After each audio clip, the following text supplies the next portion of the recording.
Hi, Ben Kingsley here, and welcome to my July economic and RBA update. It's a busy update this month, and I'm going to be spending most of my time talking about the domestic economy this month instead of what's happening abroad. But I do want to do a quick flyover of overseas activity, and I normally focus on the US, and this time is no different. So in the US, the big news in the US for the past month was the higher than hoped for inflation read, which led to the Federal Reserve Chair Jeremy Powell and his team to increase their cash rate by 75 basis points in June. Now, this is the largest hike since 1994, taking the cash rate to their range of 1.5 and 1.75. Their CPI read rose at an annual rate of 8.6% to the year in May, which is a 40-year fresh high. With the inflation read of this magnitude, there's a lot of talk about another 75 basis points hike in July to manufacture this slowdown of their economy to rein in that current inflation challenge and to get that inflation genie back into the bottle. This has sparked debate about a pending recession in the US for either later this year or early next year. When questioned about his thoughts on a possible recession, Mr. Powell noted it is possible to hike rates without triggering a recession, but that will be quite a challenging situation, meaning that there's an increasing chance of a technical recession in the US over the next 12 to 18 months. Briefly looking at the Chinese data now, there's not much to report on China this month, other than they continue to reopen parts of their cities after the recent lockdowns of the past couple of months around their major economic centres. The governments are still looking to stimulate infrastructure projects to bounce out of the latest economic slowdown due to those strict COVID policies that they have. The Chinese government data will remain choppy over the next couple of months. And if there are further lockdowns to occur, their economic momentum will be short-lived. And each time they do close and reopen, it's going to create these inconsistencies when it comes to their economic data. So they've got more downside risk in terms of economic expansion and upside risk. Turning our attentions to the Eurozone and keeping our theme focused on the central banks around the world lifting their cash rates on the back of higher inflation, we saw the ECB is expected to lift their cash rates by 50 basis points at their September meeting, and there is a chance that they might even be higher given the meeting is still a couple of months away, remembering that they have currently negative rates or zero rates in the Eurozone. What causes this upswing is, again, pressure on their headline inflation acceleration in June. In the Eurozone, the consumer price index surged 8.6% over the year to June. This is the fastest pace on record. This follows an annual growth rate of 8.1% in May. This led by soaring food and energy costs, and that continues to underpin that headline inflation data. On the back of this global inflationary story, in terms of focusing on and attempting to manufacture this slowdown, the world's economy's two biggest sort of commentators and forecasters, which is the World Bank and the OECD. Let's have a look at what they've said around their economic forecast for 2022. So the World Bank now expects global growth. They've revised it down to 2.9% from a previous estimate of 3.2%, which they published in April. Now, this was also down from their 4.1% growth forecast that they published in January. So a real movement from January to where we are at the middle of the year, where we're seeing the growth rate down from 4.1% forecast down to 2.9. There's that manufacturing of the slowdown going on. In terms of the Organisation of Economic Cooperation and Development, which is the OECD, they joined the World Bank in cutting their forecast for global growth in 2022. Their forecast was revised down to 3%, previously sitting at 4.5%. The OECD said the world economy will pay a hefty price for Russia's invasion of Ukraine. So it was, as I said, a quick wrap of the economic data offshore, because I want to spend a fair bit of time talking about what's happening here back in Australia. As always, when we turn our attention to the Australian market now, we talk about the RBA board meeting and what they did today. And we did see Governor Lowe and the board lift the cash rate by another 50 basis points. which was widely tipped by the markets as the RBA tried to put the brakes on domestic inflation and getting that under control. This move takes the cash rate to 1.35, the highest since early June 2019. It's the biggest month-on-month increase in 22 years. And if you're wondering what the biggest ever one-month increase that the RBA has ever delivered, that was way back in December 1994, where they did 100 basis points increase. That wasn't great news at Christmas for those people back in 1994. This latest rate increase continues on the theme of what I've been saying about headwinds towards higher inflation, but moving towards more normalised cash rate. The governor and the board are shifting the cost of money from an expansionary setting to a neutral setting, which the governor believes is around that sort of 2 to 2.5% cash rate. Now, for the average punter on the street, this means that the RBA is making the cost of borrowing money higher for both households and for businesses to cool the economy, which in turn takes pressure off domestic inflation. Now, this, at the same time, our domestic price inflation has upward pressures in terms of energy prices, because the last 20 years of incompetence in action by our governments of all persuasions, and don't start me on that complete mess. Anyway, this is why we find ourselves and our country in a situation where our power, gas, fuel prices are all higher than they should be. There is also higher food prices on the back of higher input costs, especially fertiliser, and obviously the freakish weather events that we've been experiencing, which is obviously, again, turning challenges around food costs and so forth.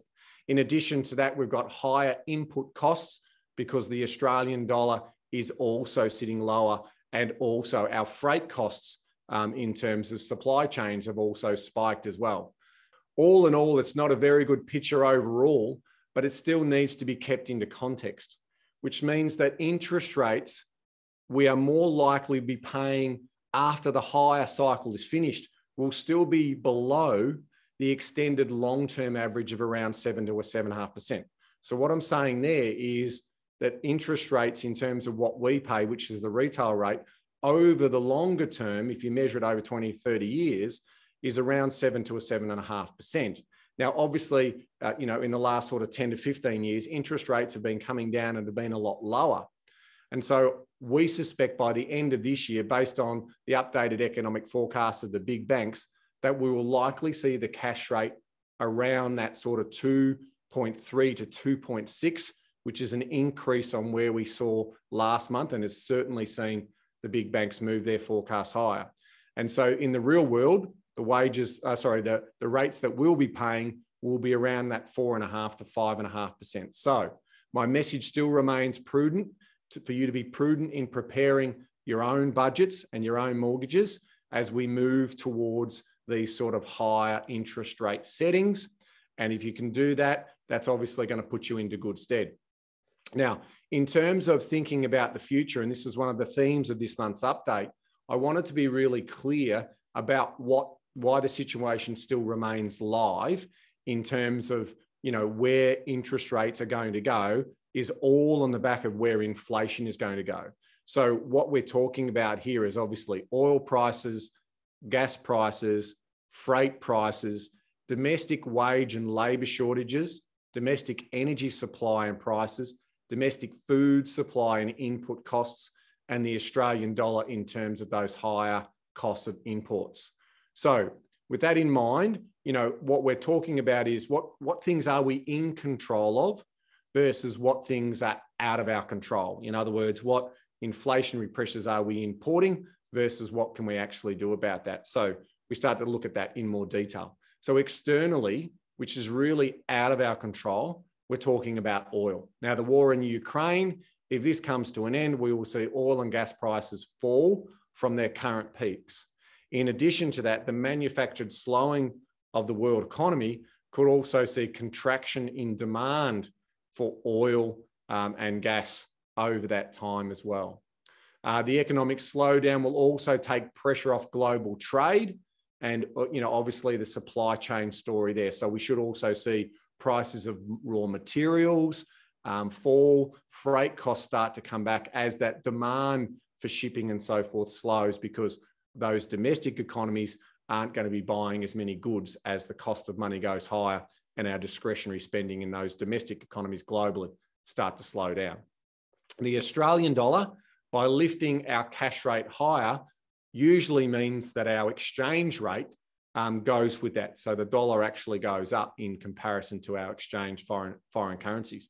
However, considering this is really a global story of others lifting their cash rates higher to get on top of global inflation, that control mechanism, or that ability to basically move the dollar higher, has been impeded by that. So we don't really know whether the Australian dollar will stay lower or move much higher.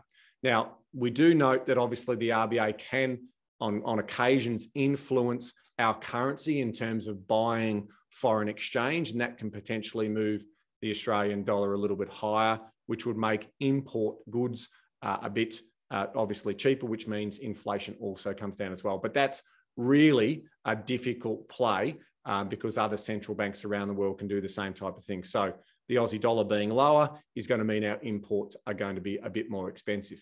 So what do we have more control of? And this is the important message here that we want to be talking about. So domestic energy supply and costs, as noted earlier, it is a complete dog's breakfast, our energy system.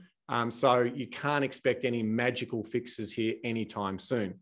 That said, hopefully the stabilisation of the grid, you know, what we did see is a huge spike in prices based on the market mechanism.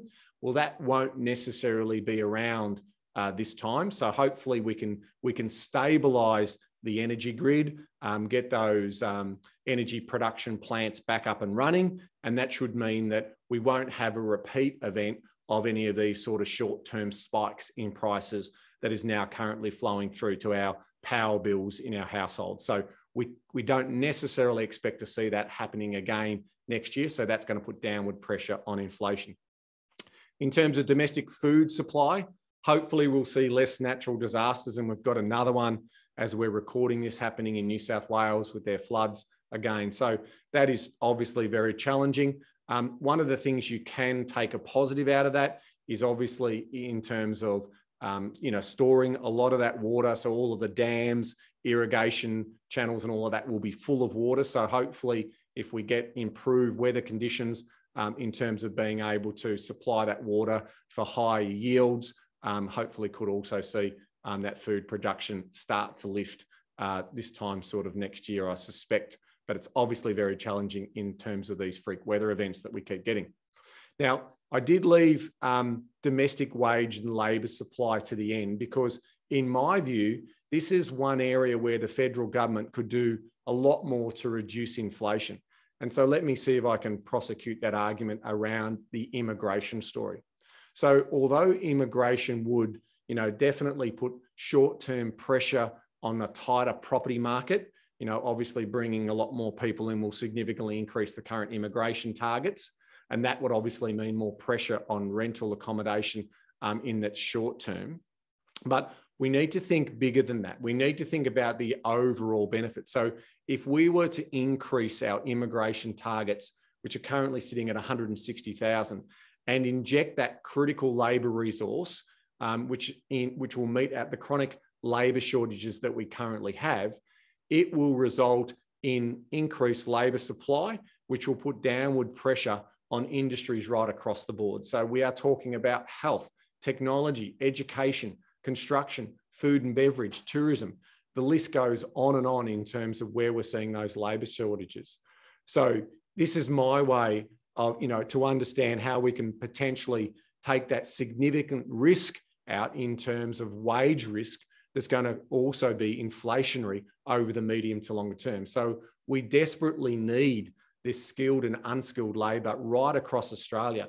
And we need this ample supply right across to put downward pressure on inflation. And again, the one thing that the new government could do to do that is obviously increase those levels of inflation and do some more around their monetary policy, their fiscal policy. Monetary policy can only do so much.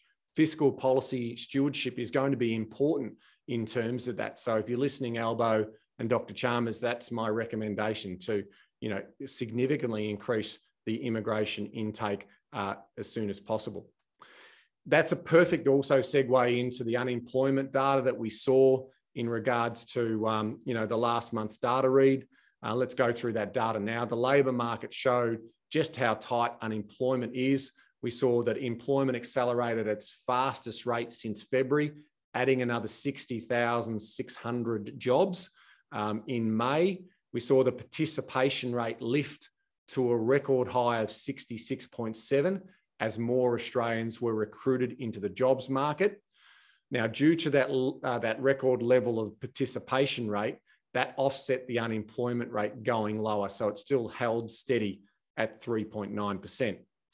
As per the unemployment rate hovers around full employment, this super tight labour market is seeing workers shifting from part-time to full-time work, which is building on that recent trend in the data, which is excellent news. Furthermore, hours worked also rose to a record high in May, and the underemployment rate fell to 5.7, its lowest in nearly 14 years, meaning those who want more work are getting it. Now, as a sidebar, remember this presentation is really about property investors and our community out there. If we put this into context, some media outlets are talking about the risk of mortgage defaults in the property market. Those opinions, in my view, don't really hold much weight looking at that data. It effectively supports my view that servicing of a mortgage, if it becomes a challenge, then there's plenty of extra work householders can pick up to reduce the risk of mortgage default. Let me reinforce that position using some further data. So jobs right across the nation increased. So we saw jobs added in every state except for Victoria. We also saw unemployment at near record highs in all states. So that's terrific news. Labour shortages are widespread. This is another fascinating stat. The ABS reported that its recent job survey that 18% of employing businesses did not have enough staff. That's 1 in 5 businesses looking for more staff. Most bank economists and Treasury are also forecasting that the unemployment rate will continue to decline over the rest of the year. However, labour shortages and skills mismatches may begin to slow jobs growth as businesses struggle to find suitable hires, again supporting my call to increase skilled immigration so we can continue to enjoy the economic and social prosperity of this great country. Finally, on the wages growth front, we did see the minimum wage increase by 5.2% from 1 July, and the award wages also rise 4.6% from the start of this financial year. Wage growth is expected to accelerate above 3% year on year by the end of 2022 and furthermore into 2023. Again, putting our property investors' hats on, wages growth, although challenging for inflation, for the medium to longer term is actually really good for property prices. It puts upward pressure on property prices, so we need to remember that. Looking at consumer confidence and sentiment data now, the consumer confidence dropped another 4.5% in June to a reading of 86.4, its lowest level in 22 months on the back of the RBA's first 50 basis points hike back on the 7th of June. Now, that's also a reading before this latest increase as well. The index is approaching lows recorded during previous crises, highlighting the extent of the concerns amongst Australian households and their concerns regarding their family budgets and their personal finances. And of course, given that manufacturing is slowing and the economy is currently under the RBA's manufactured slowing of the economy, then we're going to basically see potentially that data deteriorate a little bit more for the short term. The time to buy a dwelling index fell 3.1% to a reading of 75.1. This is the lowest level since the GFC and is a growing share of households are expecting a further increase in interest rates over the next year. And as I've been flagging, along with the sidebar, I do love it when others are fearful because the astute investor also does know that this is a good time to add to their property portfolio. I'll talk more about that later. What's interesting in the data and supporting where property prices are heading is in different states. So let's have a look at that in more detail. We saw sentiment declines in New South Wales, Victoria, and Queensland, but they were partially offset by improvements in sentiment in the remaining states. States, interestingly, where property prices are faring much better right now, and again, supporting my predictions at the start of the year that the property market will break up into different cycles in different states and regions, and we're starting to see that play out. Further other good news for now is that the data in the business confidence remains buoyant overall, but optimism will continue to wane as the manufactured slowdown starts to take shape in the economy. As such, there is cause for risk in a weaker consumer sentiment bleeding into weaker consumer spending, which further bleeds into business confidence, in particular in smaller size businesses. Now, as I highlighted at the start of this update, how worried should we be? I want to talk further about consumer sentiment data and to get us some greater perspective. So repeating what the current score was on consumer sentiment in June was 86.4. Now let's compare that to other major negative sentiment events and what they scored. So during the first outbreak of COVID, we saw a reading of 75.6 in April of 2020. During the global financial crisis, the GFC, the index fell to 79 way back in July of 2008. And finally, the index hit a record low 64.4 in November 1990 during Paul Keating's recession that we had to have. And those conditions were pretty dire back then. We had, rampant inflation. We had very poor productivity. And basically, we did have a pretty hard bottoming out for a couple of years at that time. So where does it sit right now? 86.4. So still quite healthy. So the context for me is this. For interest rates, even though interest rates are tightening in this cycle right now, there are obviously a lot of new mortgage holders. So remembering that the last time that the cash rate was increased was over 11 and a half years ago, way back in 2009. So there are literally millions of mortgage holders who are very unfamiliar with getting a letter from their banks telling them that their repayments on their mortgages are increasing. It was usually, repayments were going down. Now, you add this to the fear being generated by the media, it also heightens awareness of uncertainty because, again, this is all new to them. So that is showing up in the consumer sentiment data that we're seeing right now. But like what we've just seen recently with the pandemic, where we did have a bottom out, that passes, right? So we do see, confidence start to increase as people get more familiar with that. So what we're going to see as time passes, more people will get used of higher interest rates and they'll adjust their personal budgets accordingly, and they'll become more familiar, then eventually more comfortable, and then they'll see confidence return as we start to go about our day-to-day not worrying about it, to eventually return to a feeling that nothing to see here except future opportunity. And so we're just going through that period now. And so when we start to see the end of this tightening cycle, that will tell us that. And so my message to everyone here is experience teaches you this. This is part of the cycle. We've been through multiple cycles before. And as investors, we need to become more comfortable with this cycle, especially in the knowledge that it's important that we understand that a lot of the underlying fundamentals also appear to be in very good shape. Now, I might be repeating myself here, but for the benefit of taking home that message, I'm talking about rates going back towards more normalised levels, not the emergency levels that we did see introduced during the COVID economic shock. So plenty of us who have been around know what those normalised levels are. And the overall labour market that we've just been talking about remaining strong.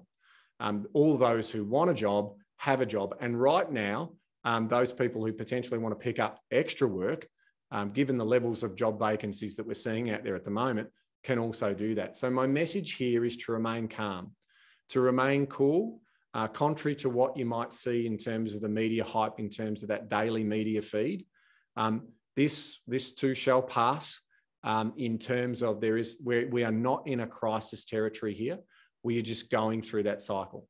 So, if anything I've said before, these cycles, are typical of a market and then also present market opportunity for those who can also get in rather than concern. So if you've experienced this, you're not worried about it, but those people who are listening intently on this message, it's because it feels uncertain for them. And so what I'm teaching you, having years of experience in this, is this too shall pass.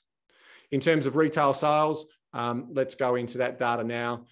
In recognition of a very strong economy right now, we did see retail sales climb 0.9% in May to a new record high, marking the 5th consecutive months of strong growth. Sales were 10.4% higher over the year, the strongest annual growth since April of 2021. For now, spending is held up despite mounting headwinds of consumers. But again, with rising interest rates returning, in a lot of households, money is going to go more towards mortgage repayments.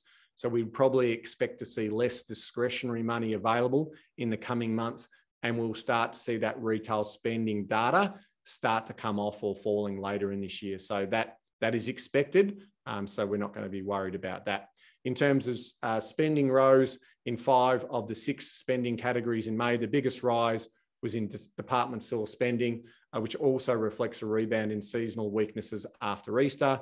Spending in cafes and restaurants rose to a new record high, but higher prices again also contributed to those gains. So those retail restaurants and that have put their prices up, and that obviously also impacts on the data in terms of giving a better read there. Spending was higher in most states and territories in May, except for Queensland and the ACT. South Australia came out on top with 1.9% growth in the month, mostly supported by the reopening of the interstate and international borders. So they obviously, remember, this is lag data, this is May data. So we did see South Australia late to the party when it came to opening up their borders. Okay, let's look at the business confidence and conditions data. So we did see business confidence decline by 4 in the index to a reading of +6 in May. But still remains above its long-term average. A range of factors are impacting confidence, including inflationary pressures, labour shortages, and supply chain disruption. So again, nothing new there. Business conditions declined in May to +16, ending a run of 3 consecutive months of improvements. Now, despite the declines, and this is where you've got to read into it, conditions remain well above the long-run average. So both confidence and conditions remaining above their long-term average. The decline reflects a fall in the profitability and trading sum indices within the index, while employment sub-index also gained.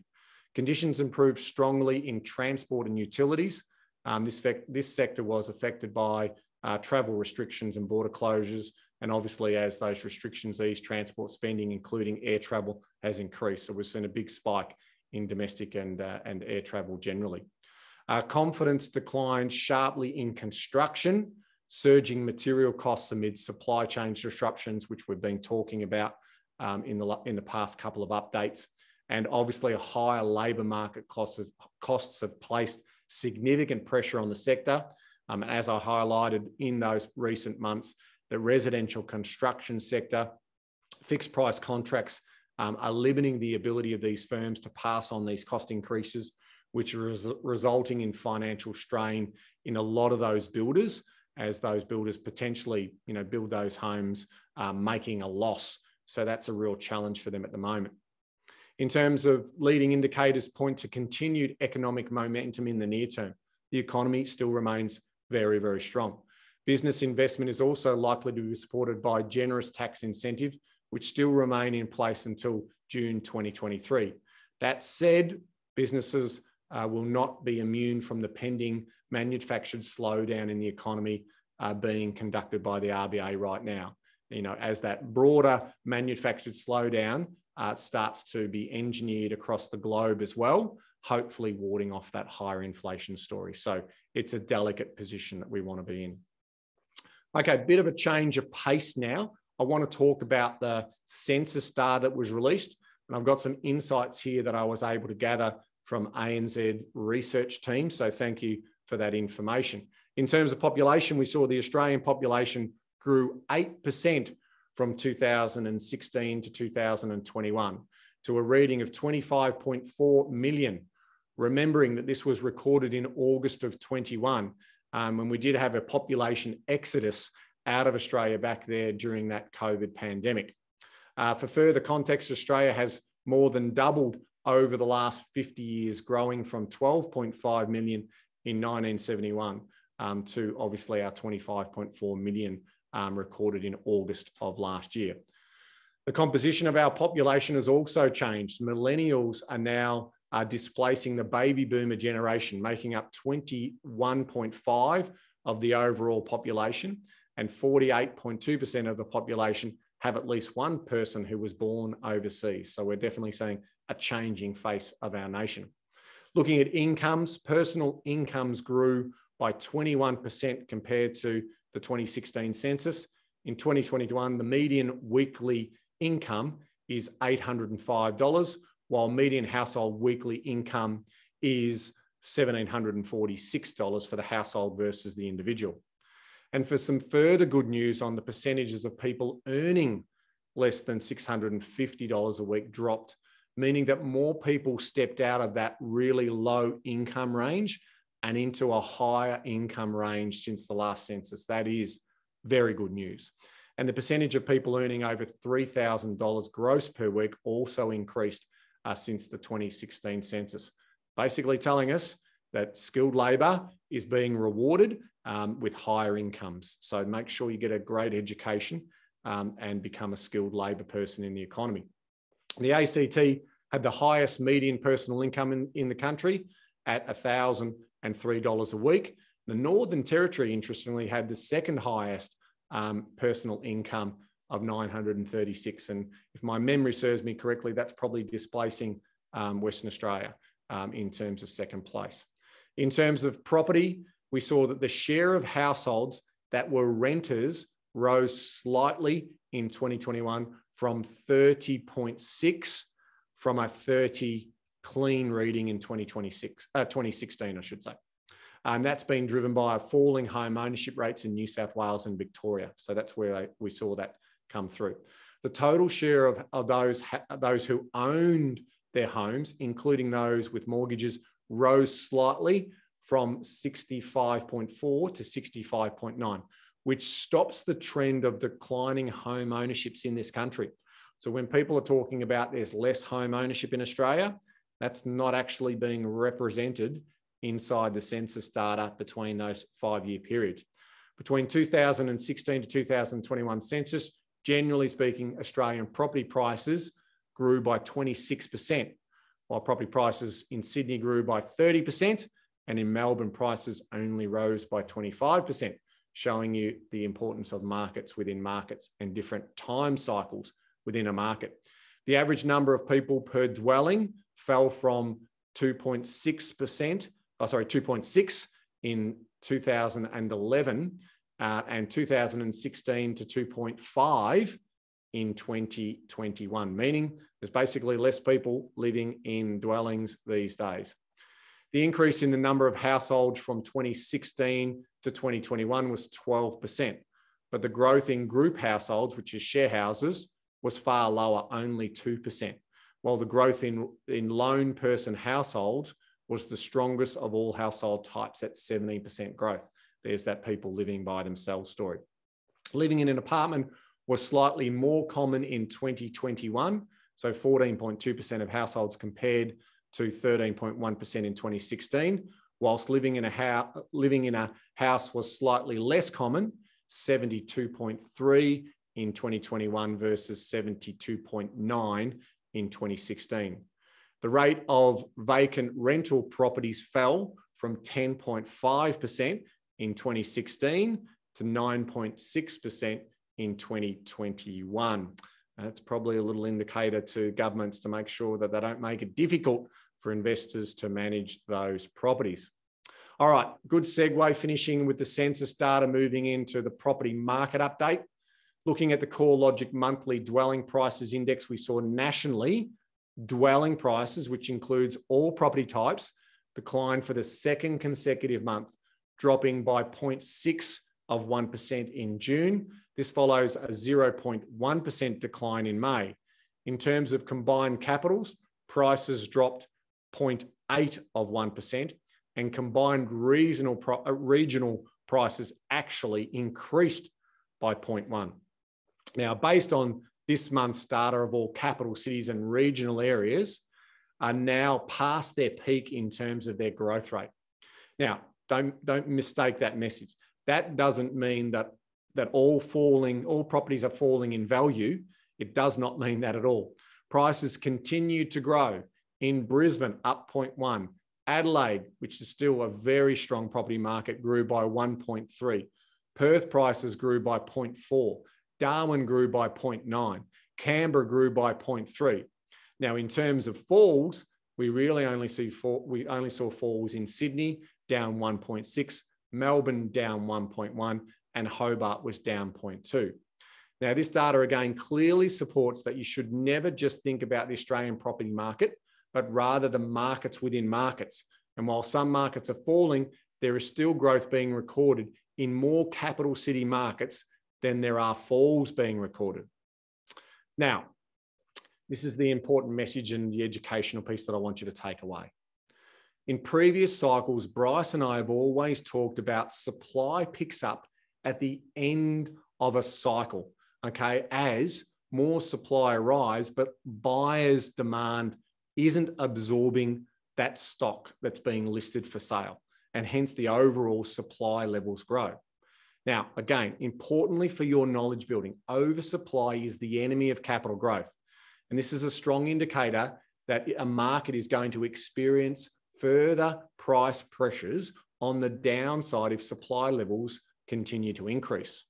Now, on that theory, using the current CoreLogic data to see what I'm talking about, let's take a look. Looking now to a year ago, the number of advertised for sale properties in Sydney and Melbourne are 7 to 8% higher than 12 months ago. Now in Hobart, they're 48% higher. And in Canberra, they're 21% higher. So outside of Canberra, which recorded a 0.3% increase in the month, the other three cities all recorded falls in values as those stock levels remain higher and demand levels are trending down. Now, this trend will continue, and prices can't defy gravity forever, and they will meet the market as it moves back into equilibrium for now anyway, which means that if we start to see more and more supply coming in and not a lot of those buyers, then price pressure is on the downside. Now, to also support this supply theory, let's take a look at the other capital cities and their underlying advertised for sale data. So in Adelaide, rather than there being 7 to 8% higher or 48% higher or 21% higher, Adelaide had 17% fewer listings than 12 months ago. And importantly, the longer term trend, 40% below their 10-year average. Brisbane had 15% below a year ago. Perth is 16% below a year ago. So these markets are still tight markets, and they're also still showing price growth. And so that is one of those stories.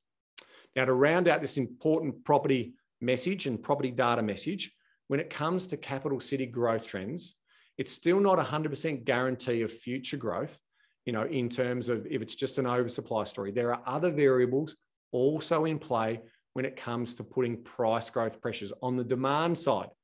And prices might still fall on occasion where advertised for sale listings are below their 12 months count. So it's not a guarantee that 12 months is going to be a trigger for future price growth. But the size of the oversupply numbers and the longer that the oversupply remains in play, the bigger the price falls or the price corrections. So this is a very important lesson for all property players. And you also need to remember that no property market can ever sustain high levels of growth without taking some breathers along the way. And that's usually that the higher and the short-term growth spikes is usually the higher downward corrections can be. But history also tells us that prices never fall too far back and they grow over the longer term. So if you're a long-term property investor, there isn't much to see here other than just acknowledging that we're in another property cycle that's playing out. If, however, your situation is such that you might be able to add to your current portfolio, then these types of price pressures and these types of markets represent excellent buying opportunities for those who are fortunate to be in a position to buy. And on that important property research message, that wraps up another monthly economic and RBA update. So what are our key takeaways?